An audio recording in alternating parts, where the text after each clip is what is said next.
You are now listening to the Friends of Rugby podcast. Relax your anus. Balls. Thick thighs. Camille Shat. Where's his neck? Eddie Jones. You're fucked, mate. We're nice now. All right, we're recording. Uh-oh. What a weekend. That's how I feel. We suck at predicting, eh? I learned a few things this weekend. I don't think I learned anything. I learned that, yes, we do suck at predicting. Yeah. Oh, yeah. Okay, I learned that. Yeah. I learned that I'm bad at something. I also learned what it feels like to be a Welsh fan. Oh. Yeah, you were having some emotions, eh? Yesterday? Yeah. Yeah, I went through. It took me a little bit to calm down Yeah. after that Ireland-England game. I was choked. As a neutral, best game of the weekend, though. It was a great game. And Italy beating Scotland is usually a big deal. And Ireland-England was just a good game to watch. Like, nail-biting, wasn't it? Proper nail-biter. Totally not what I predicted at all to happen. Nope. I think the whole world was shocked. Yeah. Which, for rugby in itself, Yeah. is a great thing. Yeah, opened up the tournament, and it doesn't feel like it's just a dialed-in second Grand Slam, so I was happy about that, actually.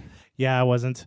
No, fair enough. I wanted the fairy tale. I wanted a story. I was like, oh, this is such a fairy You tale. had a fairy tale last year.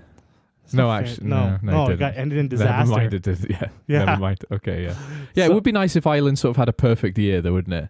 Because it feels like they've earned a perfect year.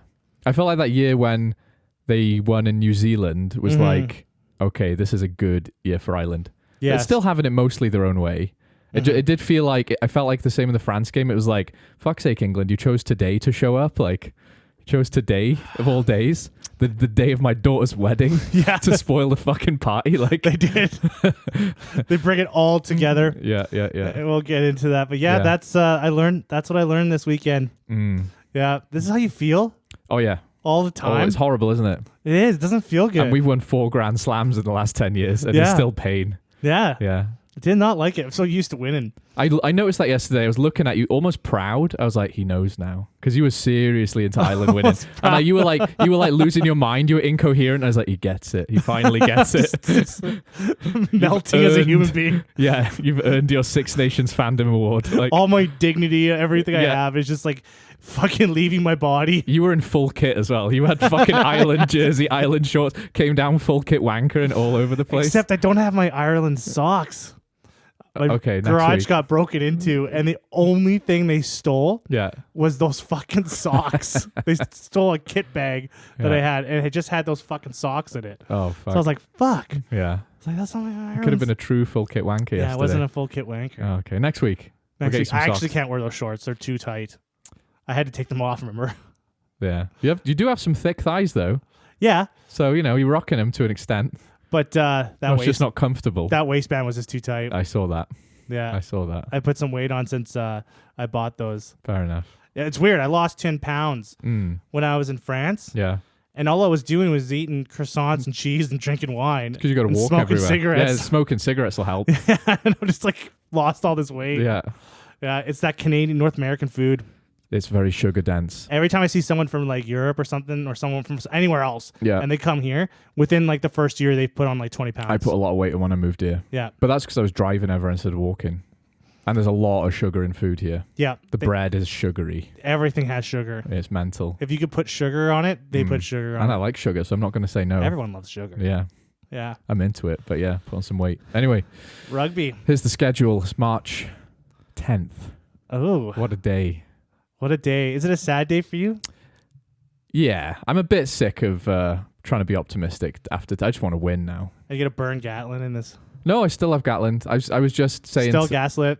Still gaslit. Still Yeah. got Stockholm Syndrome? Still got Stockholm Syndrome. Yeah. Okay, yeah. okay. He's right. Okay, I think that dented his large bank account of cash in the bank with us, though. That Did definitely took out a big loan from it. Yeah. Not that we should Still expect got a lot that of win. cash in that. He's still got a big savings account with Yeah, he Wales. Yeah, he's got a gate named after him. Yeah. Before we get into Six Nations. Okay. I want to talk about Super Rugby again. Yeah. Because these games were that's a surprising outcomes. I didn't watch any of the games. I just watched the highlights because they're on at like 3 in the morning too. I've and just stuff. been watching highlights. They're on at like ridiculous times. But again, like some surprising results. Yeah. Something's going on here. Australian win over... You talk. Yeah, I'll just take you over this. Like, yeah. Like the Taws and Highlanders, like they went toe to toe. Yeah. Again. And I was like, I was expecting Highlanders to win this. Yeah. And, you know, they did. I'm glad they won this. Yeah. But there was also some like a lot of complaining about the reffing in this game too. Yeah, there was. There was. We'll talk about that in a second. There's a storm brewing with the rules in New Zealand and Australia, isn't there? Yeah, we'll go back to that. I just want to talk about some of these results too. Man, we're so excited, eh? We've got so much to talk about. Yeah. All right, you go. Yeah, the Fijian Drua. Yeah. 20-10 on the Crusaders. Something's going on in the Crusaders. Are the Crusaders crumbling, or is this just whole competition more competitive now? Because that's actually the third loss on the bounce. Yes. That's got to be a big... 3 losses in a row. I was looking at the number of Super Rugby trophies the Crusaders had. I didn't even realize how... I knew they were dominant, but that's like New England Patriots legacy territory, isn't it? Like, oh, yeah. It's serious. They got to be one of the most successful rugby clubs in the world. Might even be one of the best successful sporting teams in the world. I wouldn't be surprised. Oh, it's up there. Yeah. Definitely up there. Yeah. So that's a big loss and a big win for the Drua. I'm pretty sure that I think the majority of Fijian Drua's wins over New Zealand teams are beating the Crusaders. Really? I think they've beaten the Crusaders they did 2 beat or them. 3 times. Yeah. And I'm pretty sure that most of their Super Rugby wins from Kiwi teams is from the Crusaders. Are they the Scotland of Super Rugby? They show up for one team that they hate as soon as they disappear. As soon as they play the Crusaders, they just show up. Yeah. So, that's another one. Yeah. The Force still can't win a game. Yeah. And... But Reds Chiefs is a big one. But I think the Hurricanes are the only undefeated team in the Super Rugby. Yeah. I have to look at the standings, but so they're... Yeah, they beat the Blues. Yeah, and that was an exciting game too. And then the other thing here I was completely surprised about was the Reds beat the Chiefs. I was just looking at that. Yeah. Now, I don't know. This was... it's the Melbourne Reds, right? It was in Melbourne. No, that Melbourne Rep is the Queensland Reds. Queensland Reds? Yeah. Okay. Melbourne Rebels. That's right. Yeah. And the Rebels are the one who are under threat, right? Yeah. The Reds are historically decent, but historically, like a while ago. Yeah. So, this was in Queensland. So I'm wondering if the Chiefs sent an A team. But it's like there's only so many rounds. Yeah, it's not a long competition. They think every game's important. Yeah. So, but this outcome was really surprising. Yeah. Yeah, this has been keeping my eye on this tournament. This might be the first year since South Africa left Super Rugby that I care about Super Rugby.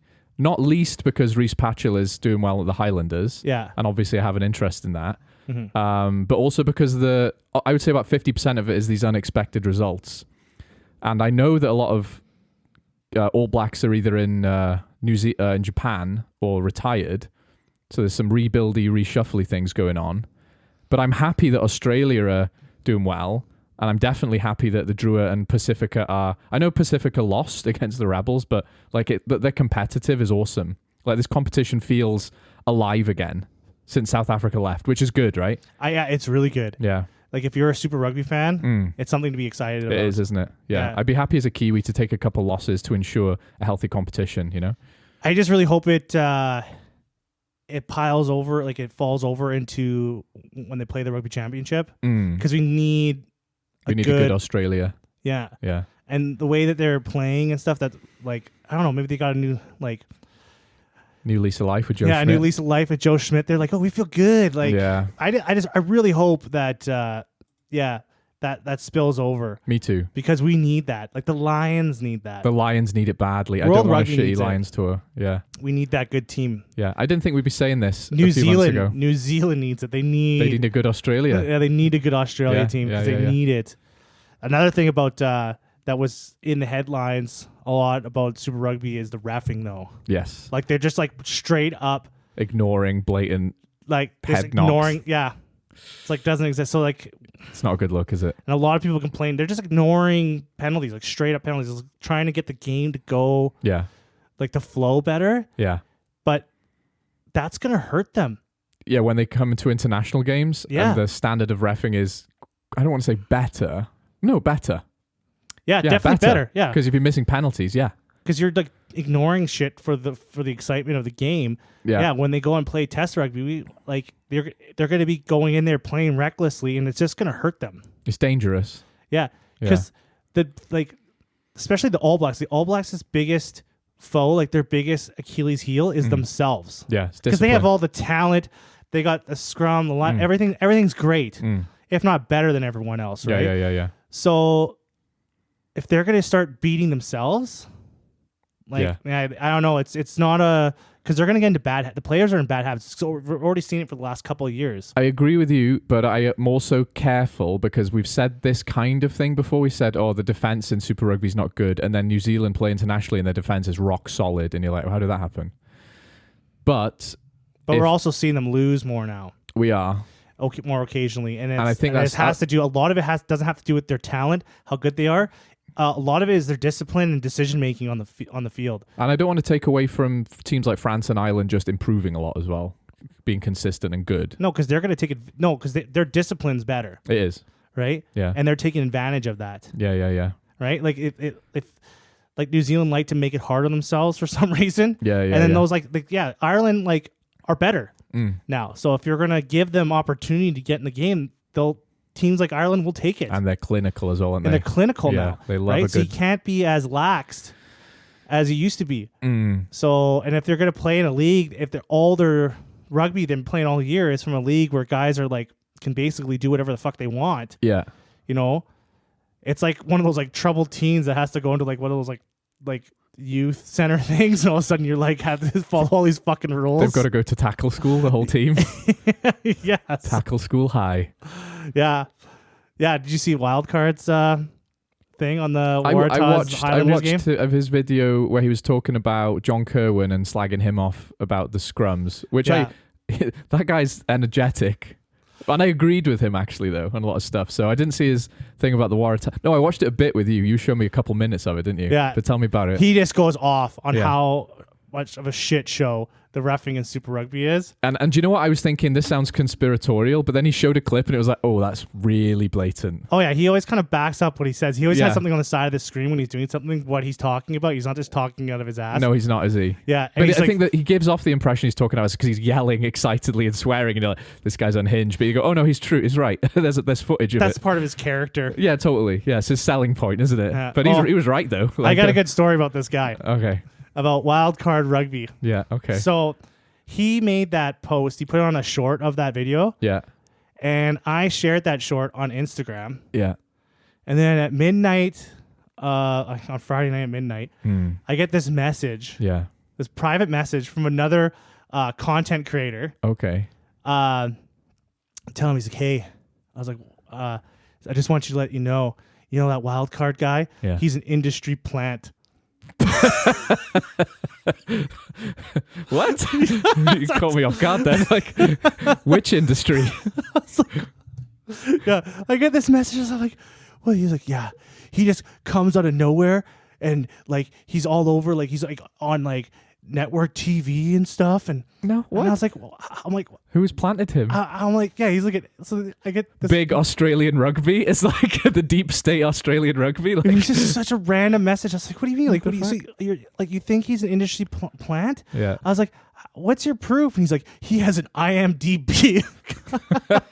What? Conclusive proof. Yeah. So I'm like, who was this person who messaged you? I don't want to name names, but fair enough. You said it was someone who makes. Are we in YouTube drama now? This is exciting. Yeah, and I told you you're gonna love this story. That's why I didn't want to tell you. Yeah, fair enough. I got a good laugh out of me. Yeah, and so I'm kind of he tells me he's got an Internet Movie Database profile. Oh wow! And I was just like, so you brought. So he's an actor, like a film actor? Yeah, and he was in Drunk History on YouTube, an episode of that. Okay. And he's like, yeah, it's like, how does he just come out of nowhere and just get all these followers and stuff? I'm like, well, I'm trying to think here. I'm like, I could tell you a reason. I was like, well, he had a few of his videos gone viral. Yeah, do you know for why? how energetic he is in his videos, right? That's a polite way of putting it. And they're so out there and so different from everything else. Of course, like networks and like other people are gonna like want to talk to this guy because he's making these like super extravagant like. He comes across as a nutter. Yeah. You know? So and it's like, of course he does. I mean, okay, and in his defense, I remember in the World Cup when Australia had a really shit World Cup, and he was passionate about it, right? Rightfully so. And I think he kind of embodied the feeling of Australian rugby fans. It wasn't just like, fuck's sake, it was like a screaming, for fuck's sake, like our rugby is over, you know? So I felt, you know, I was like, he kind of captured a moment of Australian rugby energy, didn't he? Yeah, he does. He, you know, what everyone's thinking, he just he put was it out. yelling. He put it out in real life. Yeah. I just couldn't believe I got this message. Oh, like, that's funny. This guy was sold on this. He's like, he's filming in a studio. Yeah. And I was like, what in the rugby? In the studio. It looks like in his bedroom. Yeah, like what in the rugby QAnon is this shit? Like what? Like the deep state, man. Yeah, this is like straight up rugby QAnon stuff. And I was like, what? I was like didn't think like, okay, maybe because of how his videos are made and how he makes his videos that wouldn't gain attention, and how like some of his videos have gone viral. He's got like a few 100,000 views on some of his videos. But if you look at his, he's not like exactly, even in the YouTube rugby crate, he's not even a big deal there yet. No, he averages. Like, I looked into it too. He averages like about 1,000 to 2,000 views. Yeah, it's kind of normal. A video, not too big. There's definitely much bigger rugby creators out there, isn't there? Yeah. It was just the strangest, most. I was not expecting that at all. Okay. About Wildcard, I was.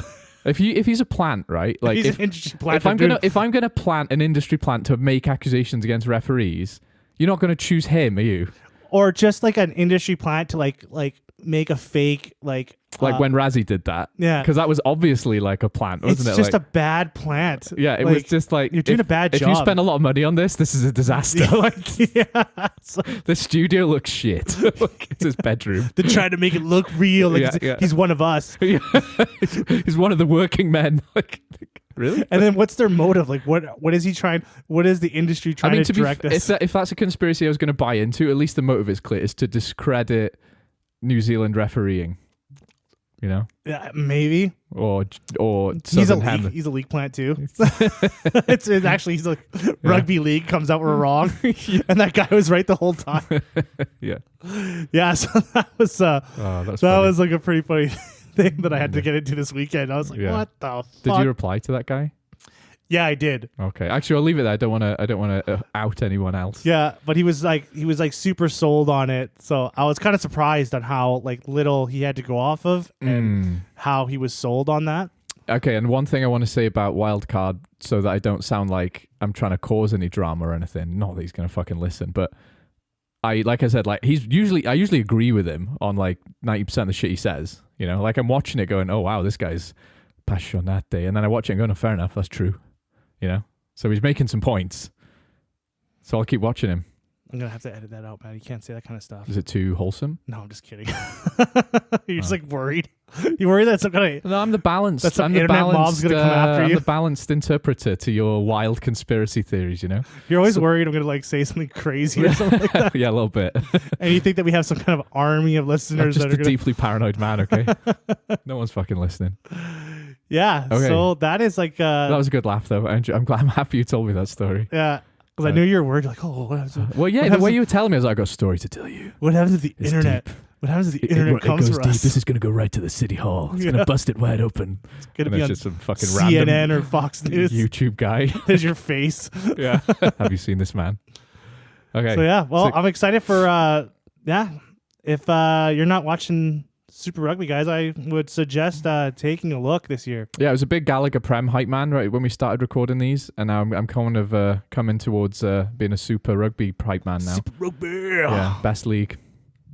And they have the best like ads for Super Rugby. Oh, they do? Oh, man, some of them are just great. Like, there's this one where they're all jumping into the water with rugby balls, and it's like the camera's underwater and shit. It's like, are you ready? And it's like, I always thought Southern Hemisphere rugby did that a lot better than like the Northern Hemisphere. Like, you watch American sports and they do these commercials where they're all like being cool and doing like gang signs, and then New Zealand players do that, and it's like it kind of works for them a bit. Like they make it work, it doesn't feel cheesy. But if you had like a British or an Irish person doing that, it'd be like, oh, it'd be the cringiest shit, wouldn't it? It's like, rugby night in England. Welcome to URC, and then someone's like throwing gang signs, like, oh, that's cringy. Like Peter O'Mahony doing like peace signs at the camera, like, oh, stop. Be cool, kids. Yeah, don't take crack. Yeah. A message from Peter O'Mahony. All right, so that was that's nice what segue I wanted to Six Nations, say. eh? Yeah, All let's get into Six Nations. Six Nations. Good weekend of rugby, though. It was a great weekend of We're rugby. both sat here heartbroken, but let's start at the start, shall we? Start at the start. Scotland, Italy. Sorry. Scotland, Italy. Oh dear. What was your thoughts on this game? My first thought is, yay, Italy. Because I've been pissing on them. I've been saying they're not even worth watching. I've been saying some real mean things about them because they just don't seem to have improved in 20 years of rugby. Yeah. And now, a draw and a win, that's a big deal. It's a really big deal. Against a Scotland team who are not living up to their potential, and a Scotland team who are letting me down.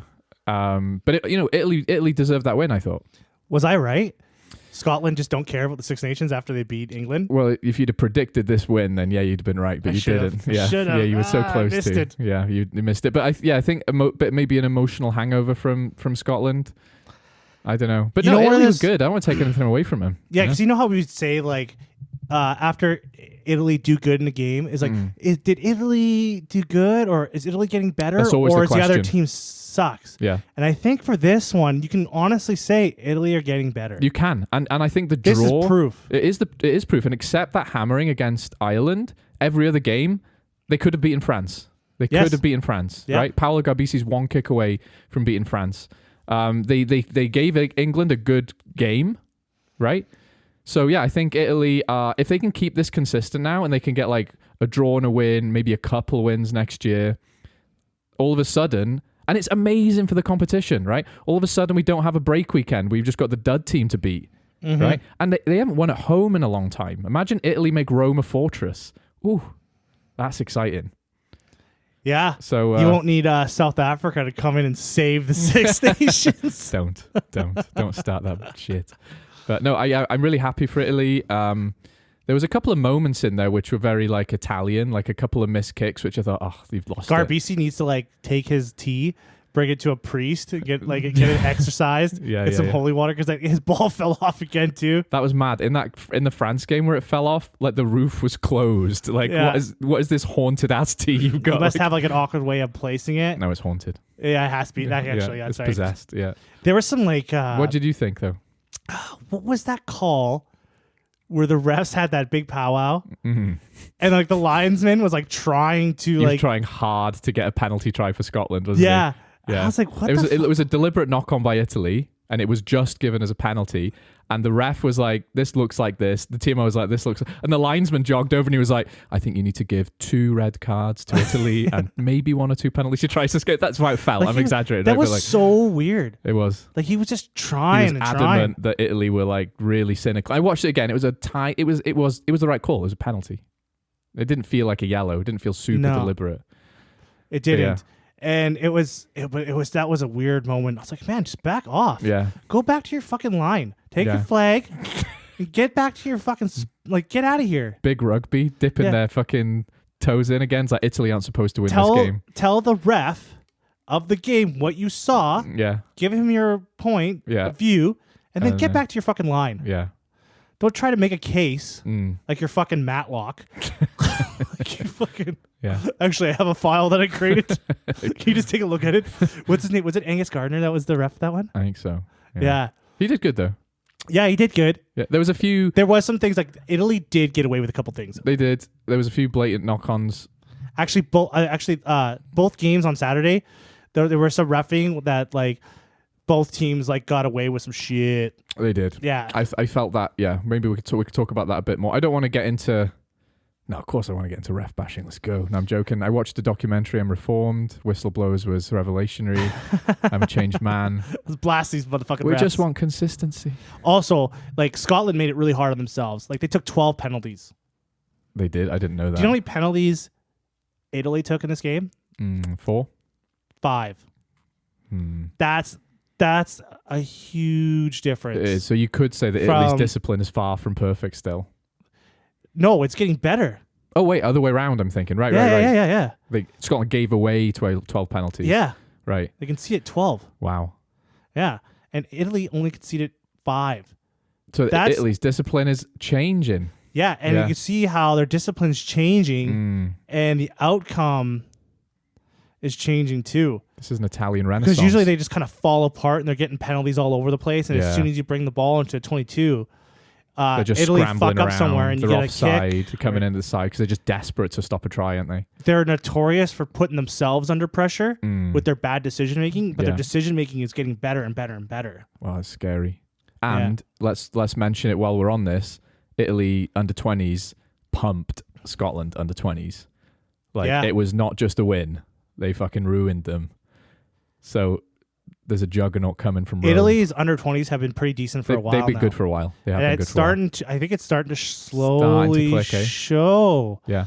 So I'm excited to see Italy play in the summer. And they have comparable resources to Scotland as well. So if they develop wisely, put the money in the right places, do the right things, this could be the start of something special.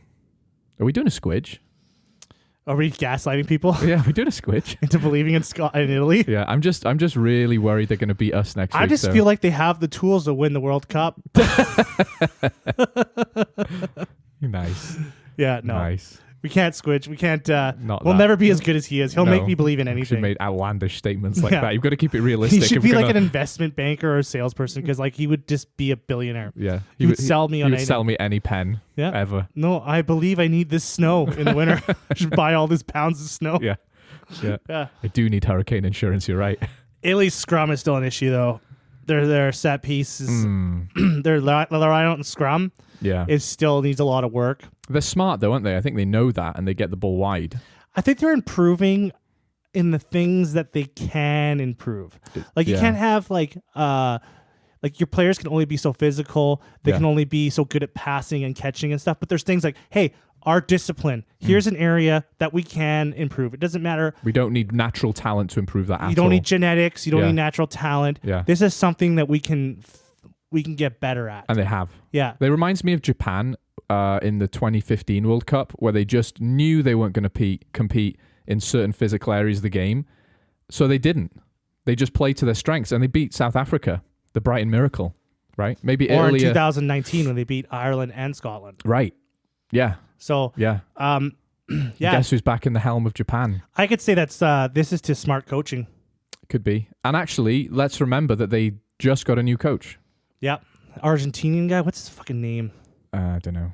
God damn it. I wish I would have remembered that. That's okay. But the last guy, I remember that Six Nations documentary on Netflix. Kieran Crowley. Didn't give a great impression, to be honest. No, he looked super messy. Yeah, he did. Like, he looked like... just a second here. Yeah. Hello? Boom. All right. Back into it. Sorry. Okay. Yeah. Italy. Very good. Amazing. Yeah. Coaching. Good. Better. Yeah. Scotland. What's going on, man? What are you doing? They just don't care anymore. Sad, eh? They won their Six Nations game. Are they even going to be able to beat Ireland? It's shite being Scottish. That's pretty deep. It's from a movie. I'm not just being a cunt. It's from Train Spotting. Is it? Yeah. Yeah, there was a lot of oh man, Finn Russell must have been pissed. He looked angry. Yeah. He looked pissed off. Yeah. Yeah. And now there's all these rumors of backroom unrest with Gregor Townsend and stuff, all these rumors and shit. It does feel like, I know this has been said a lot, but it does feel like this is the best generation of Scottish talent that we've ever seen, which is strong words, and they're not converting it into results, which they obviously can, because when they play well, they look really good. They're missing some weight in their pack, they're missing some depth, but you think maybe Townsend has to go now. He's had a really good chance, and I feel like Scotland have the tools to do something.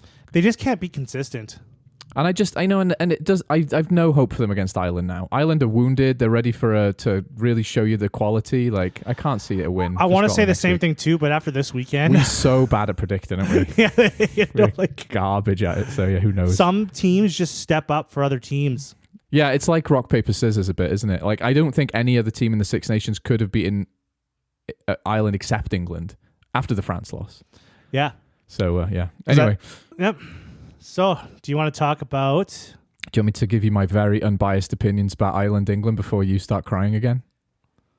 Yes, because I'm going to start bitching. Fair enough. I thought England were impressive. Things really clicked their attack finally, and actually they were a bit wasteful. They were in the Ireland 22 several times, and I thought they were dominant, and they should have come away with more points. Mm-hmm. So if they can figure out being a bit more clinical, they're going to do well against France, which is a game I'm really excited for now. England-France in the final weekend. So I thought England were like... And, you know, I'm really happy for him because I saw that interview with Ben Earl and he's sort of saying, like, who's laughing now? Who's shit now? And, like, I felt like it wasn't a dig at Ireland. It was a dig around against all the negativity that has been put against them. It was fair criticism, I thought.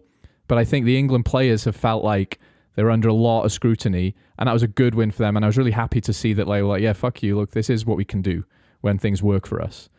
And I felt like when Marcus Smith came on, he was the spark at times. Yeah, when he came on the field. Yeah, just things changed, didn't they? Their attack completely came alive. And he wasn't even playing 10, right? Imagine him at 10. So, and I think, you know, George Ford is good. They did take George Ford off at one point.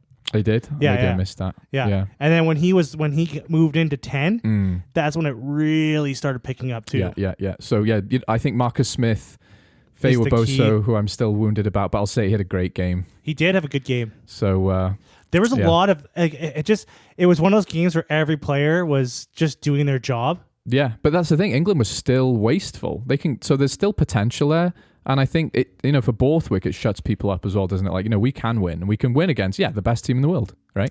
To what I would say about Ireland is I still see the deep quality they have, right? And I think they were a little unlucky. They're not used to injuries, right? They've had it really lucky with injuries, and all of a sudden Calvin Nash comes off. Their backline was unsettled for the rest of the game because you had Jameson Gibson Park on the wing all of a sudden. Yeah, because Kevin Nash went off. Yeah. And then Conor Murray came on at 9. Kieran Frawley. Kieran Frawley Kieran Frawley went on when Nash went off. Right. Yeah. Kieran Frawley went on. Yeah. And then he got injured. Right. So they had to move Gibson Park to the wing. Yeah. And then Murray went to 9. Yeah. And the rigidity of Ireland is still a little bit of their weakness, right? That rigidity under Schmidt where they would implode a bit when they had injuries or the plan changed. We saw a little bit of that where the lack of depth. It's not, the depth is there, but these players don't play enough starting time to kind of know what to do when things get shaken up a bit. I thought Ireland some of the forwards didn't have the best game, like Marnie didn't have the best game. Tyke Byrne was a bit anonymous, but Van der Fleer had some good turnovers. So it wasn't like they were playing crap. Like, they're still playing good. And it was a close game, right? Oh, I'm going to be way more positive than you are. About Ireland? Yeah. No, I mean, like, that's what I'm trying to say, though. I'm saying, like, as much as it wasn't, like, I didn't think they played badly. I felt like in the whole game, I never felt that, like, right up until, like, the last... like that Murray when he handed the ball back to England, I always thought we were going to win this game. Really? Yeah, fair enough. And I really liked seeing how fucked up Ireland got in this game and how they were still managing to be leading on the because no one's tested them like that since the World Cup. No one. They haven't been like put in a dark place and had to crawl out of it. Yeah, and they were doing that. They were. Like, they took a card, they had injuries, they were putting players all over the place. Yeah. And they were still managing to be on top of this game. Be it England were playing better than them. And they were being outplayed. Like, Ireland were also being outplayed. Yeah. And they were still in the lead. Yeah. And it wasn't until Murray handed that ball back to England that I thought we were going to, Ireland were going to lose this game. It was a real back and forth game, wasn't it? Yeah, and a lot of players, you're right too, a lot of players, this game had an off night. Yeah. Like, Furlong, I felt looked a little, like, tired out there. Porter was not scrummaging so well as he was giving away some penalties. The Ireland scrum and their line out is, like, if they're going to go to South Africa and be any sort of threat, that has to be fixed. Perfect. It has to be perfect. Yeah, because now it's going to be. It had to be pretty good at the World Cup, but now that you're going into the den, like you're going to South Africa, you're going to their house. You're gonna play in. You're gonna play at 10,000 meters above sea level. Yeah, with you're gonna lions play in outer in the space. crowd. You're gonna play in outer space or whatever they play at. Yeah, but like barbecue smoke in the air. Yeah, not good enough. 100% not good enough. You're not gonna get results now. Yeah, that's good though from an Ireland point of view because you're holding yourself to a really high standard, though, right? Now, the last 2 times they played, they beat South Africa, and South Africa was beating them at the line out and at the scrum. Yeah, and Ireland still managed to like scrape away a win. Yeah, the last 2 times, but those games were close. Yeah. One was in Ireland, and then I'm just talking about the last 2 games. One was in France, and one was in France, Yeah. right? Not at home, right? Not at home for South Africa either, right? So, yeah, going there, it has to be better. It has to be better, and their scrum has to be better. Their lineout has been a question mark even in the World Cup. So it's not even. I think it might be a little bit of an exaggeration because I think they only lost like 2 lineouts. Yeah, but like you said though, that's the benefit of the recent successes they had is they're holding themselves to a really high standard, which you should be, which is good. So as much as it's a complaint, it doesn't. You know, if I was as a Welsh fan, I can only dream of losing 2 lineouts a game. Yeah, actually saying that our lineout was actually good today, but you know historically, like I would love to hold our team to that standard, and we're not. If I'm just lucky that Borthwick is just so in love with George Ford, that's what I'm lucky about. Yeah. Because like if he would have started, Marcus Smith, yeah, like that game could have been a lot more. Well, England came out of the blocks firing, didn't they? They did, but they don't have that like attacking. They're not clinical enough yet. Yeah, they don't have that attacking flair that like Marcus Smith brings onto the field. Yeah. And they were really smart because they kept bringing the ball out wide, and they were having success out wide. Just go around. Yeah. Then they did. Like, look, their wings are kind of fucked up. Yeah. They know Lowe is questionable on defense on the wing. Yeah. In the past, so they really targeted his side too. And if you can get outside him or around him, he's not as fast as most wingers, is he? For all his strengths, he's not the fastest. Yeah, and they really exposed a lot of weaknesses. They really did a clinic on this game against Ireland. They did their homework. Yeah, they did. A strategic victory, wasn't it? Yeah, it was a very strategic victory. And then if you just look at the stats, like England were just on top of everything. Yeah, they were hungry, and it just kind of shell shocked Ireland. But I really liked how Ireland, were put to the sword, and were still in it. No matter what they were putting them through, they were still in the game until the final minutes. They were. Yeah. Now that final minute really pissed me off. Oh, okay, here we go. Because that game was won. Yeah. In my eyes, that game was won. You had a minute. Island possession, a minute in your 22, but possession in with your 22 with a good team. With a good team, and Conor Murray kicks it away. Right now, kicking it away wasn't the worst thing in the world. Yeah. But he like, I don't know if he fucked up on the kick or anything, but he kicked it like 10 meters, 10 feet in front of him. That was the thing, wasn't it? Like, why didn't you just get that thing down the field? The distance of it was mind-boggling. I said that to someone.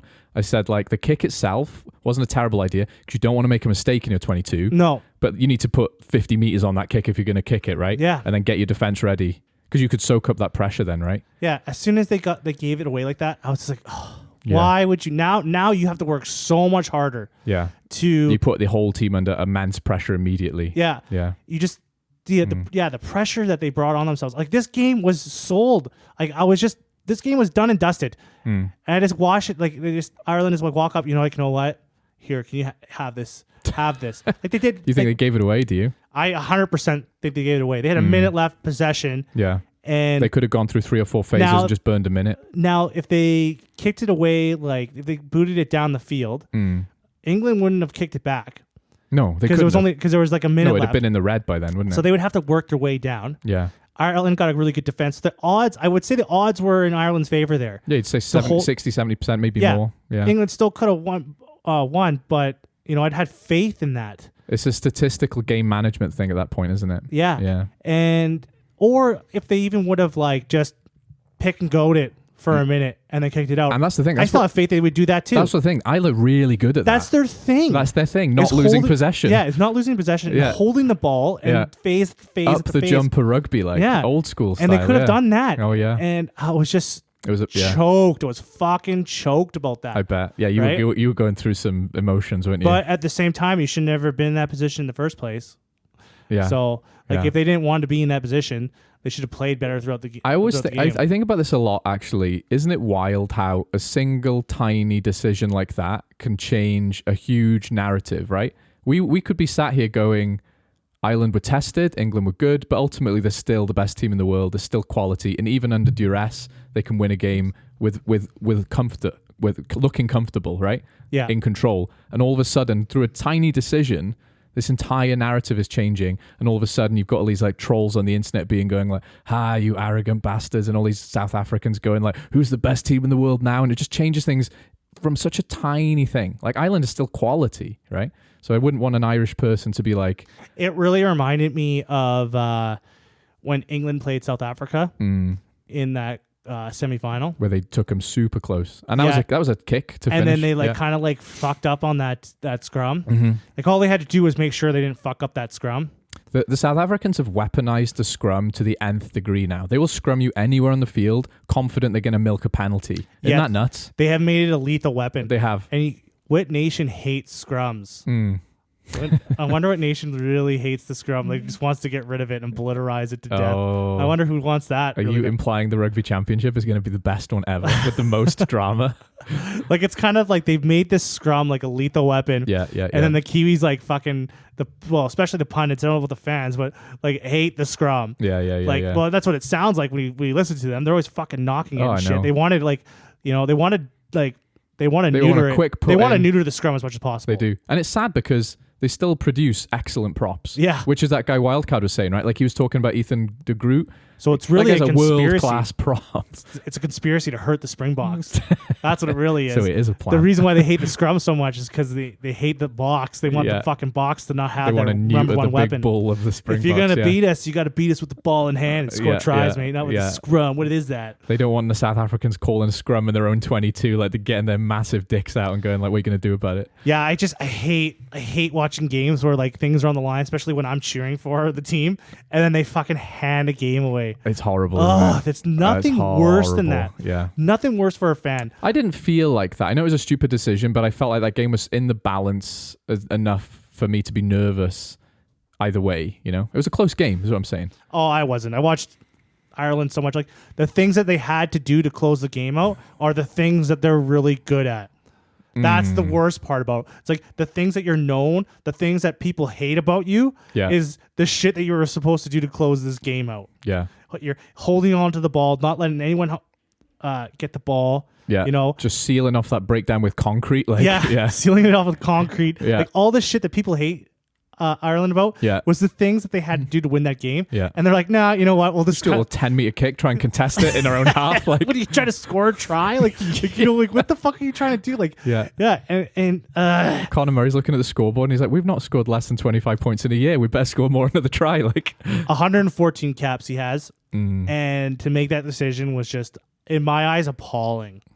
This might be a weekend for senior players making some errors, which I'll talk about with the Wales game. But yeah. And also another player that came on that I thought really hurt Ireland too was Ian Henderson. Yeah, I was saying that to you yesterday, wasn't I? He came on, gave away a couple of turnovers. Yeah. And it was just like, we know he's a good player, but the quality of lock in Ireland, I didn't think it dropped off that quickly. Like, he sorted out the line out a little bit. Yeah. But man, the penalties he took really they were at crucial points in the game. Crucial points in the game. Yeah. And he looked a little slow to me on the field. Well, he hasn't had any minutes for Ireland, right? Like, it's and that's another thing I'd be annoyed about as an Ireland fan. It's like, you know, you've got I think he was injured for a while. He was injured for a while, but the point I'm going to make is like, that seems to be another thing they're not great at, is giving other players starting minutes. So they rely so heavily on their starting 15 that when you bring guys on who have come back from injury or haven't had enough minutes, that drop in quality is like, oh wow, that was jarring, you know? Yeah, but their like consistency with their players is like something that like a lot of people are bitching about from other unions for not being consistent with their selection. Mm-hmm. Like, Borthwick's been under the sword a lot for not being consistent with his selections, like kind of juggling shit around too much. Yeah. And like, they need to be consistent. Look at Ireland, blah, blah, blah. And it works. Like, Ireland are good because these players know how to play with each other. And Farrell has been really key with his keeping things like coherent Yeah. and stuff. And I think that's the game I'm talking about is the Italy game where Ireland came out and were like, we're going to show you how fucking ruthless we can be. And that felt to me like a game where you give 3 or 4 players a start who aren't used to starting. He did. He switched some things up in that game. He did, but I thought he should have done it more because they were always going to win that game based on the result, you know? So I think... Still don't want to risk a double Grand Slam. They could have even done that a bit against Wales. Like, I think they knew they'd win that game and they were like, no, we're going to be ruthless, you know? I wouldn't do that against Wales. I wouldn't... Right, that would be insulting. And if you're going to do it, this is the year, though. Like, this is the ultimate rebuild year of any team ever, you know? Yeah, because Wales are now the Italy 2.0. Yeah, we are. Oh, it hurts. Hurts. Yeah, but, man, England, they just had to choose this weekend to why did you show up this week? Yeah, this week out of all weeks, this is the one they had to show up. Yeah, when I've got the painters in, you motherfuckers. Like, I didn't check on that Cunningham South injury. He looked bad, actually. He looked fucked up. I don't know how fucked up he is. Yeah, but he's good. That would be a loss. Yeah, some of those carries where he's like sprinting into contact, like it's terrifying. Isn't it? Yeah. Ben Earl. Yeah, played his heart out. He's a monster, isn't he? He was a fucking nuisance on the field. Even Joe Marler. Like Joe Marler, like I said earlier, he got that yellow card. You think he milked out of Armani? Yeah, because Armani came in hard to that breakdown. Which he's been red carded before. And he made contact with Marler. And Marler slipped. He just moved out of the way and slipped past him. And he just went diving into that ruck. Yeah. Right? And he just fell onto that ruck and they got a yellow card. And I thought when I rewatched, I was like, fuck, that was smart from Marler. I'm like, Marler does some his dark arts skills are... He's a high-level dark arts wizard. He's a fucking level 50 necromancer, isn't he? Yeah, he is. Yeah, he does the dark arts like nobody else. Him and Dan Cole, their experience is their shithousery off the ball is he's always up to something. Yeah. Like he could be the other side of the field and he's casting a spell on you, whispering sweet nothings. His shithousery is it's incredible, next level, isn't it? Yeah. It's priceless. It's his personality. You listen to it, he is a shithouse. Yeah. That's his personality. He's a chaos demon, yeah, he is a chaos demon. Yeah. Because he's always fucking with someone anywhere in the field. Right? And you need that. Casting spells, calling people's mothers whores. Yeah. Calling people gypsies, all kinds of horrible shit. A necromancer. Level 50. Level 50 dark arts necromancer with Joe Marler. Yeah, so they're really lucky to have him still around. Yeah. He'll be missed when he's gone. Yeah, he will. Him and Dan Coles. Dan Coles, what a comeback. Danny Kerr, Joe Marler. Yeah. There's some resurgent careers going on. Elliot Daly tried to use his power boot. The one thing that he's probably still in the team for, and he missed it. He's a level 50 rogue archer, and he couldn't nail his shot. No, he couldn't nail his shot. So I felt bad for that for him. But yeah, everyone, Faye Waboso. Yeah, he's good, isn't he? He's fucking good. He's going to be, he's kind of solidified himself. As a starting wing. I think he's the winger that they always wanted. What's that guy's name? Fakanasinga, yeah. Yeah, to be. That's what they wanted out of him. I think Fakanasinga was just too direct. Waboso has a bit more step and guile, you might say. And this is his first year of pro rugby. Please don't. Please don't. Wow. Please don't. England, man, Faye Waboso just proves how good England produce players. Why? For England to produce Faye Waboso, why? To grow him out of a pot, it just shows how good England is at developing young youth players. To have Faye Waboso just come out of their system. Fuck off. It's horrible. I was telling you, the Exeter starting lineup the other day, there were 5 Welsh guys in the Exeter starting lineup. I'm just man, England are just great at developing young talent. Fucking bottom feeders. Get away from our talent. It's horrible. Oh my god, he's so good. Yeah, he's so good. That must sting every time you see him grab a ball. Rio Dyer's good. Rio Dyer is really good. So let's talk about that game.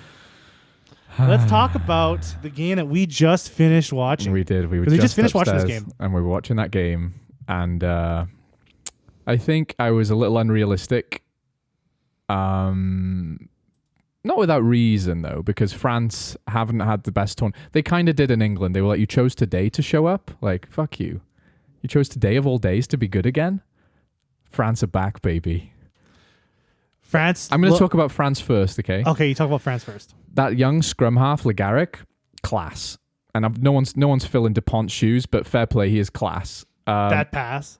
That pass. That no-look pass. That was either going to be the end of his career or the highlights reel of highlights reels forever. And it's the latter, you know, that out the back. No, it didn't even look, didn't care who was there. And Ramos just runs onto it and catches it. Like, and then the French like pack, we always talk about like, oh, this is a big pack, this is a big pack. They had 70 kilograms on our scrum. There's another human of scrum weight in there. And you just look at them as well. Like it looked like humans fighting dwarves in that scrum. It did. They were different. They were mutants, man. Like, so... And to be fair, I thought we dealt with that reasonably well for about 50 minutes. Like, I was surprised we pulled those tries out the bag. And I was happy to see some attacking spirit. Dyer was class. Thomas Williams was good. And I thought our forwards were standing up to the pressure.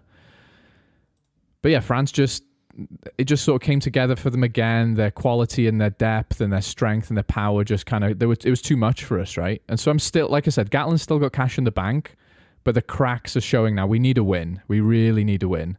And Winnett didn't have the best game. Like Winnett, I've had unlimited praise for, and then suddenly he didn't have the best game. There was a lot of rookie decision making from Costello made some stupid mistakes, like basic stuff. And experience really came into this game. It did, and yeah, you could tell who had the experience and who... It felt like men against boys sometimes. And again, I'm proud that we were in that game for a reasonable amount of time, but it's just like we can't keep saying we're proud of these performances forever. We do need a win. And now there's a real danger of us losing to Italy next week. And I thought when Gareth Davis came on, he was a bit crap. And I thought Josh Adams is really pushing his luck. So even our senior players were making some basic errors. So we need those guys to be... How'd you think of Evan Lloyd? Like, he was on for what, 10 minutes, held up the scrum reasonably well, and he's like barely played for Cardiff. Like, fucking hell, that's the state we're in, though, isn't it? When they took off Antonio Ini and they brought that George's Henry guy on. Yeah, and he's even bigger. He's like this fucking monster. Oh, no. It looks like they're wearing like a tarp, like his jersey. Yeah, the jersey. It's like they had to like their chest, cover it's just this flowing bit of fabric they've had to sew on. Like, yeah, it's like they took a French flag and they cut holes in it and put it on him like this giant flag because it's just such a big man. Like, I was looking at him and he's like standing up. Yeah, and I was like, what the fuck? What is that? Yeah, he's like monster. 6'4", 6'5". Yeah, 300 pounds. Yeah. Like, he's just a fucking unit. Do you remember Lee Halfpenny back in the day when he would just catapult himself into the midriff of like absolute units? And I was like, even Lee Halfpenny would disappear into that man when he tackled him, like... Yeah, he would just swallow him up whole. Oh, wow, how fortunate do you have to be to have that kind of like talent there? Yeah, and maybe, hopefully, I want France to be consistently good. I was sad when we went back to the days of which French team's going to show up. So I don't want it to be like this bipolar up and down again. I want that if they're back, stay back. You've got the players. 100%. You know? They really played a lot better today. They did. They had some new guys on the field. Yeah. So some of the guys that they started, I thought did... and Ramos at 10, it's like no big deal. Like, we can play with Ramos at 10. He's class. The guy that was playing fullback, I thought did really good. He did. What's he called? Leo Bar. I can't say the French name, but and the wild greased up Peno is sliding off people like he's greasy, eh? Fucking swamp eel again. Like, yeah, he is greasy. Yeah, he is. So France have got, and it's annoying. They had that Louis Bell or Bia. I can't say these names. Yeah, I need AI to like pronounce them for me. Cyril Bay. Yeah. No, he's class. Yeah, they had that new wingers too come in, and they all played good. They did. Yeah, so. Lucky for France. France are lucky to have that kind of to be able to bring that stuff in. Must be nice. Yeah, I'm jealous. But it's just, I'm annoyed now because I look back at the first game of the Six Nations. France just flopped against Ireland. And I was like, you're better than that. Yeah. Why do you have to beat us up when you could be duking out with the big boys? They had to show up. That's what England did yesterday for Ireland. Yeah, I know. It's annoying, isn't it? Decided to show up. Fucking drew Italy and then you fucking just like molest us in our own capital city. Like, you guys were assaulted. Yeah, like the cops should have been called. Yeah, and that scoreline was pretty just nasty bullying at the end, these poor Welsh children just getting bullied. Yeah, ragdolled around. We were in that game though, and I'm really happy to see we have some attack. Like 3 tries is pretty good against. You did kind of call it. You said they were going to start. It was going to get messier and messier. Yeah. As the game got on, and that's what happened. Because even when we were scoring, I thought we need to be winning by a bigger margin if we're going to win this game, and we just couldn't stay in the. It was a heavyweight fight, and we just went in it. I feel bad for David Jenkins. Why? It's like his first year as captain, right? It is, yeah. And it's going to be one of the worst years in like Welsh history Since the 90s. since the 90s. Which isn't that long ago. So really. it's his first year, and he's a great player. He's such a nice... He's got the qualities to be a good captain as well, isn't he? Yeah. Like he's really heart on his sleeve, honest, compassionate. He plays hard. He does. And I feel bad. Like, I don't want this to like fuck up his confidence. I can still see the hunger in his eyes, and he's still young. I think the thing is as well, like Jack Morgan was amazing, and he will be back. And I do wonder whether when Jack Morgan's back, does Dav Jenkins is not captain anymore? I think he'd be fine with that. I think he'd be fine with that as well. Like he's still a good player, and he's always going to love playing for Wales. You can see that he's one of those Welshmen who's passionate about pulling on the jersey, and we need those guys badly. You know, he's got to go to Exeter, and he goes back to Exeter and like look at all those other under 20 kids. Those Welshmen. Half the Welsh under 20s is there. What the fuck are you guys doing here? Get your asses back into that fucking yeah. Back over the bridge. How is he not part of the eligibility rules? Because he just never got a contract. Never got offered a contract by a region. Yeah, that's how it works. Yeah. Yeah, if you get offered a contract by a region and you haven't got 25 caps, I think that's how it works. You are captured by the rule, the dumbest rule. They have to get rid of that rule. Yeah, I think the writing's on the wall, isn't it? We just have to admit we're going to leak talent everywhere. I think it'll be better. I think it'll pay dividends. It will, because it means there's still going to be... Let other teams spend millions developing your top talent. But then are we going to have situations like Faye Wabosa where they go, well, actually, I'm just going to play for this other the country. I bet you he would have played for Wales if he had the option. Good point, actually. Good point. If he had the option. If that rule wasn't there, would you have gone, well, no, it's no big deal for me to play for Wales? Yeah, good point. Oh, what could have been. You would have had one of the best up-and-coming wingers in the world. And that's annoying, man. Look at the wingers we've got. Like, we could have Wabosa, we could have Luis Rees-Zammit, could have Rio Dyer. I love Mason Grady. I wonder if Zammit and Faye Wabosa were in the Wales squad, would Rio have got on the field? Good question.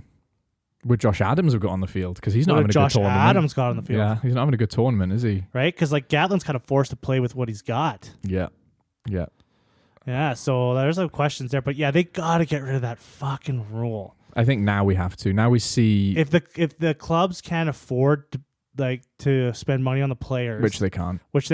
They can't do it. No. Why hurt your national team then? No, I agree. Maybe I would have argued some points for it before, but by now it's like, no, they can't even pay for them now. So they're losing these players regardless. You're losing these players anyways. You're losing them. You want to see who's going as well next year. Like Rhys Carey's leaving Cardiff. Like they're still leaving. Good players are still leaving Wales. Because they don't have the money to pay these guys, so they're still going to leave. So let Saracens pay their wages, and we'll pick them. You know? Yeah. So you're still like everyone's like, oh, they'll all leave. They're already all leaving. That's right. It's not stopping anybody. And now you lost out on one of the best swingers in the world. And Exeter's a prime example of this. Joe Hawkins, the centre at Exeter, class player, can't play for Wales. Faye Wabosa now playing for England. Right? These guys, both of them would have played the Six Nations. Like you should put together a Wales 15 players that are ineligible to play, and you'd have probably a fucking rocking team. They'd be a good team. And then Patchell comes home on a chariot of gold. Yeah. Offloads. He's like, look what I learned in New Zealand, guys. I learned how to... This is called an offload. Yeah. What is it? It's amazing. It's like inventing the wheel. Yeah. Comes back with fire from New Zealand. Who taught you that? You can fall and throw the ball? Yeah, when you get tackled, you could pass it. Yeah. No, you can't. Shut up, Reese. Get out of here. With this... He's a witch. Gatlin pulls him into a room by himself. Who taught you that? Yeah. You keep your fucking mouth shut. These are good boys. You leave them alone, Reese. They're not ready for this offloading. Not ready. It's gonna hurt them. Yeah. You see these hands? You take your fancy modern ways. This is from offloaded. Yeah, they fucking... These are good, honest boys, Reese. Don't corrupt their minds. So do you have anything else to say about the good old... I'm just sad now. We desperately need a win. We need a win. What a game of fucking... I had no idea. This is the clash of the mini titans next week now, isn't it? Wales, Italy. Let's go over these games. Let's go over next week's game. Super Saturday. Are you which ready I think for some terrible predictions? Every weekend should be a Super Saturday anyways in the Six Nations. Yeah, let's go over these games. So the first game next weekend. Yeah. Oh, every game's a fire game. It is. I'm excited. Wales, Italy. Start off. Like, I am so happy to see Italy on an upward trajectory in a game, like an upcoming game with Italy, and being excited about it. That's true. Wales, like, this could not have been the best. This could not have been a better like last game for these two teams. Wales, Italy. Yeah. Like how perfect did they set this Six Nations? This is like a UFC card, isn't it? This is like the warm-up fight, and it's like, but these two. This is a warm-up fight you want to watch. Like, do you keep seeing I keep seeing posts on shit about people like saying that Netflix is writing the narrative for the Six Nations. And when you see these last games and how they it feels like it, doesn't it? It's a fairy tale weekend. Yeah. So Wales, Italy. Yeah. At Millennium. Bin clash. Yeah. In this Cardiff. is a have to win for Wales. Yeah. This is a have to. Yeah, and Italy are gone for this. If they could win 2 games in a Six Nations. That Italian passione is coming. Yeah. I almost want Italy to win it because they've just done more of this Six Nations. They feel like they deserve it a bit more. They've crawled out of the grave more, and I think they just kind of deserve this. I know. I can't disagree with you. I want Wales to get a win, but I just there's two narratives here that I really want to be successful. I want Wales to get their win, but it would have been against Italy, and I want Italy to get a win because it'd be 2 wins in a Six Nations and a draw. 2.5 wins.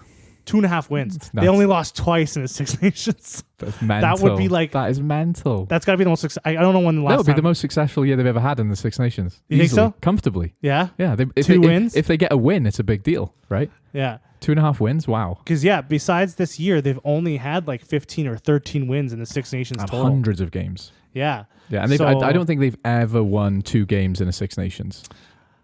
Who do you think's going to win this game?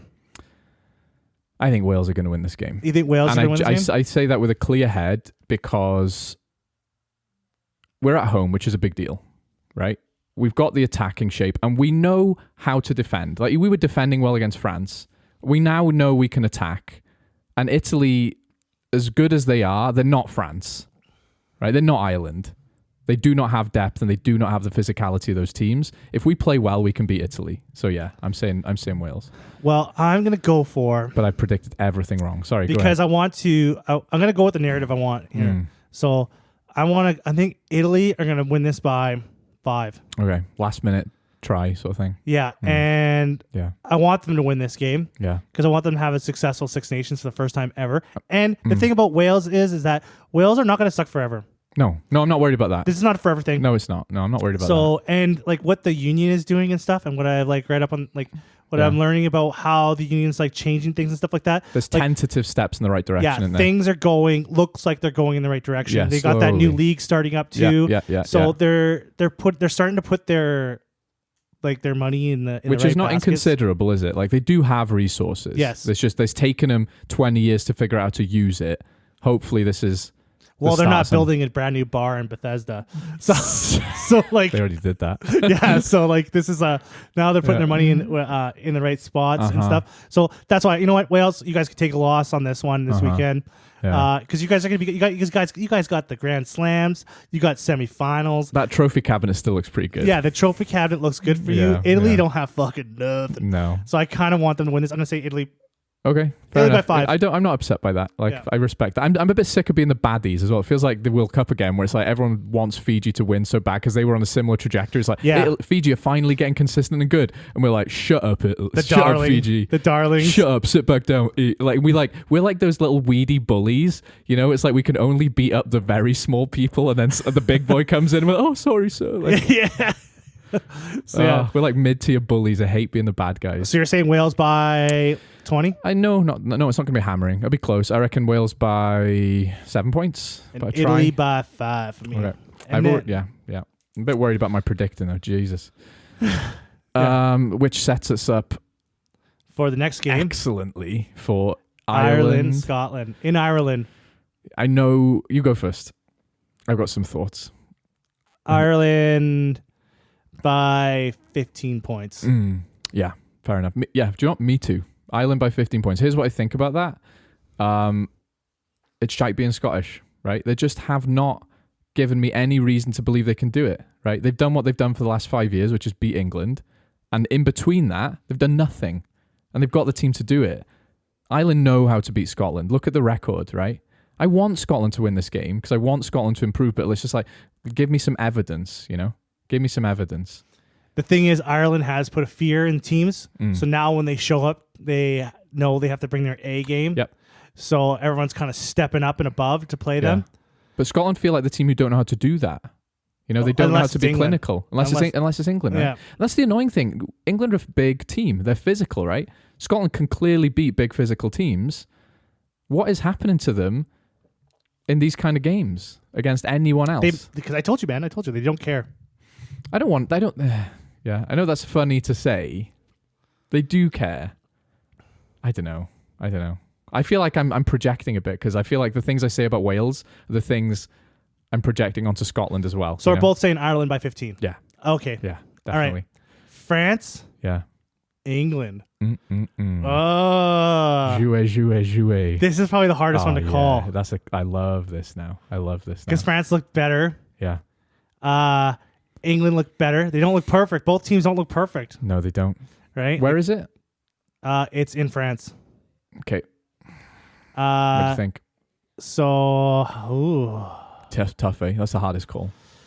I'm going to say this is going to be a passion win. I'm going to say France by like another 5 points. Yeah. Close game. I think... No, I'm going to go France by 10. I think they're going to... I think it looks like England played the final. England played the final already. Yeah, I'm going to say France by 10. I think they're going to fucking actually... they got some beefy boys. Yeah. And they're going to be up for England. These two teams hate each other. They do. And because they think they're the guys, big guys. guys. They both are the biggest, richest, resourciest unions in the Six Nations. And they're both going to swing their big, rich dicks at each other. Yeah. And I think France's dick is a little bigger. It is a bit bigger. I saw it. Yeah. We saw it today. We saw it soft and it was pretty big. Yeah. Even it was soft. Yeah. It's like, you know, some people are growers and not showers. Yeah, no, they're showers they and look growers. like they hurt either way. Yeah. So I'm going to say France by 10 points. I think I agree. I'm going to tell you what I think. Yeah, France played a bit of a changed side against Wales, right? And that was the thing which I was confident about going into the game. But those changes turned out to be good changes. Yeah, the team looked more cohesive. It did. Legaric at 9 was great. Ramos at 10 you wouldn't have known he was a fullback. He was class, right? Yeah. So I think France, if they stick with that squad, they'll win. And I think another thing which is making me hesitate is which England team is picked. Because if you pick Marcus Smith at 10, I'm so excited for that game. I still think France win it, but it's really close, open, exciting. I think if Borthwick picks Ford at 10, which I think he's more likely to do just because he's very kind of set in his ways, he likes a bit more traditional style rugby, France win more comfortably. So either way, I'm predicting France. I think I'm going to say France by 15. What did you say? Did you say 10. 15? I'm going to say 15. I think France will win this. Yeah, I think they're coming into... Yeah, because they shouldn't be as bad as they've been this tournament. And now I've seen, they can be good. Yeah. So, France and they're going to want to win this. And I don't think, as much as England were good against Ireland, I haven't seen enough of England doing that kind of thing yet. And they're away from home. Yeah, exactly. That's the big thing, yeah. So, home field advantage for the French. Yeah. Although French people hate their team, you know. They love to. They love them. They can love them. But they can eat, one knock on, half the fans leave the stadium. The guillotines come out. Yeah. They love their guillotines over there in That's France. right, man. That's right. So, yeah, and that's it. Do you want to talk about any, before it closes up, any kind of conspiracies? You told me something juicy. I did tell you something. I heard a rumor. You heard a rumor. And I want a very big caveat that this is just a rumor. Okay. I heard that Andy Farrell is leaving after he's done the Lions, as in he's leaving coaching Ireland. Now, was there any sort of like... A reason why motivation? Yeah. I think it was... Okay, first thing I'd say, if that's true and that does happen, I'm a bit surprised because I feel like if I was Andy Farrell, I feel like I'd have unfinished business and I've got the tools to win a World Cup. So I think like that's a bit weird. So when I heard that rumor, I was like, oh, really? That's weird. But then I also think that this is someone telling you this in person. Yeah. Yeah. Someone who I think knows their stuff as well. Okay. Reasonably connected. Okay. That's as far as we'll go with this. Yeah, totally. Because you don't want to get you in trouble. No. Yeah. Don't want the feds coming knocking on my door. The rugby feds. But yeah, I think maybe I also think is that Ireland's coaching setup is like their team now. Yeah. There's depth. Yeah. You know, like you got Paul O'Connell has been doing a decent job. You got Simon Easterby doing a decent job. They've got this really good synergy with Leinster's coaching setup. You could interchange people. Jack Nienaber maybe stepping up to be Ireland head coach. What do you think? Oh my God! There it is. It was all part of the plan for them to do a purpose fold. Yeah. In the World Cup. Yeah. Against the Springboks. Yeah, it's a spring plans within plans, mate. Plans within plans. If this rumor is true. Yeah. If this rumor is true, which I doubt it is. Yeah. That would be like. Be nuts, eh?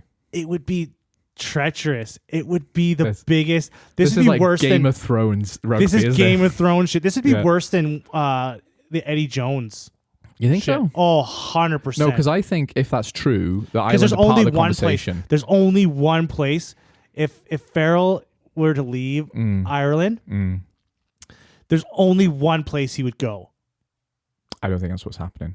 I think he's going to coach a club. Why? Because that's what I heard. To coach a club? Mm-hmm. Yeah. Did this guy say a club? Yeah. What club? I didn't say. He didn't say? No. He didn't tell you? No, he didn't. He wouldn't tell you? He just didn't. I didn't ask. What a waste opportunity. I would have grilled this guy.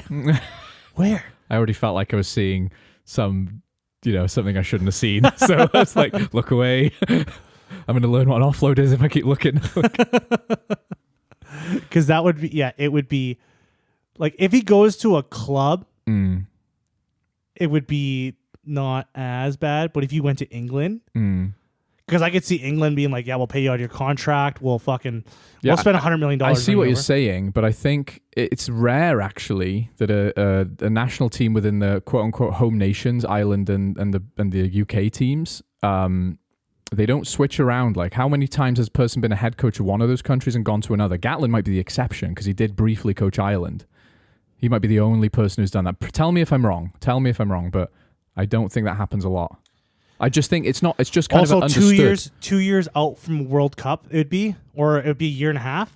That seems wild. Does it? That would be crippling. This could very well not be true at all, but I thought it was worth saying because, drama, llama. And the guy's connections. Yes, that's what made me go, he knows these certain people. That's right. And he's in these certain circles. That's right. So that's why it was worth why it's worth being like, this isn't just some idiot saying something. Yeah. Totally. That's what kind of concerns me a little bit. I'm confident like this guy is not telling the truth. Fair enough. But yeah. Fuck, that would be wild. It just seems stupid, doesn't it, to put that much work in and not have another crack at the World Cup when you've got all the faith in the world to do so. Yeah, there's a lot of things that don't add up. No, true. And especially how close it'd be from outside of a World Cup. It would be crippling. It would be. You want to disrupt that stability when you've already got a really settled I can see him going squad. after the next World Cup, sure. Oh, yeah. He's still young. Totally. But, yeah. I think if and when he does go, of course he'll go eventually. I don't think he would go to England, though. I think there's sort of like an unspoken rule that you don't do that. I think he would. I think he can go to England, and I don't think anyone would blame him. After he finishes contract, he finishes his duty 8 years in Ireland, and then England snap him up, drop a big old million on him. Yeah. Look what they do. They always hire. That's how they do their hiring. They hire other successful coaches. Yeah, you would, wouldn't you? They've been shopping through the Springbok website there for a while. Got himself. Just go online. Hey, Felix Jones was a good buy. Yeah, they got a warranty on him. And their scrum coach too. They took the fucking box scrum coach too. Yeah. And so they just go on springboks.com and click these two coaches into the cart. Get a 2-for-1 deal. Yeah. All right. Okay. That's a good episode. We got into conspiracies, wild card conspiracies. I enjoyed that. It felt structured. Last week was chaotic, wasn't it? Yeah, because you were high on drugs. That's true. Yeah. I'm a bit hungover today, but I'm not off my nut on painkillers. No, it was a good one. All right. If you guys have any questions for us, you can email us at thefriendsofrugbypod@gmail.com. Nice. All right. I want to hear from a Kiwi. You want one? No, I want a Kiwi. I want a Kiwi to talk about Super Rugby to us. If you're a Kiwi, send us an email. Tell us your thoughts about Super Rugby. I got Kiwis. I know, so I'm specifically talking about your mate who has previous. Please email me things. I want to know. I want to talk to you. Do you want to talk? If you want a Kiwi to talk rugby, we can have that happen. Oh, that'd be cool. Yeah. Yeah. Okay. Have a good night, friends. Bye-bye.